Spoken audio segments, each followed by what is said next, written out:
அரசியல் களத்தில் அடித்து ஆடும் அதிமுக, கலங்கி நிற்கும் திமுக. ஆரம்பம் முதலே எதிர்க்கட்சியாக அதிமுக சரிவர செயல்படவில்லை என்று சொல்லப்பட்டு வரும் நிலையில் அதற்கெல்லாம் பதிலடி தரும் வண்ணம் சமீப காலமாக தீவிர எதிர்க்கட்சி அரசியலை முன்னெடுத்து வருகிறது அதிமுக. அதிலும் குறிப்பாக அண்ணா பல்கலைக்கழக விவகாரத்தை அதிமுக கையாண்ட விதம் அனைவரையும் உற்று நோக்க வைத்தது. தமிழ்நாடு முழுவதும் இந்த விவகாரத்தை கண்டித்து போராட்டம், அதிலும் அதிமுக முன்னெடுத்துள்ள யார் அந்த சார் என்ற கேள்வி தமிழ்நாட்டின் மூலை முடுக்கெங்கும் சேர்ந்துள்ளது. இது ஆளும் திமுக அரசுக்கு பெரும் தலைவலியாய் அமைந்துள்ளது.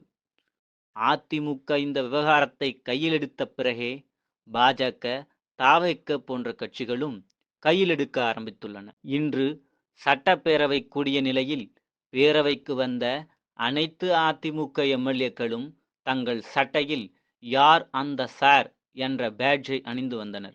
மேலும் அதிமுகவின் மாணவர் அணி சார்பிலும் அண்ணா பல்கலைக்கழக பாலியல் விவகாரத்தை கண்டித்து இன்று போராட்டம் நடத்தப்பட்டது. தமிழக சட்டப்பேரவை தேர்தலுக்கு இன்னும் ஓராண்டே இருக்கும் நிலையில் அதிமுக தன்னுடைய ஆக்ரோஷமான அரசியலை கையில் எடுத்துள்ளது என்பது அதிமுக தேர்தலுக்கு தயாராகி வருகிறது என்பதையே குறிப்பதாக அரசியல் நோக்கர்கள் கூறுகின்றனர்.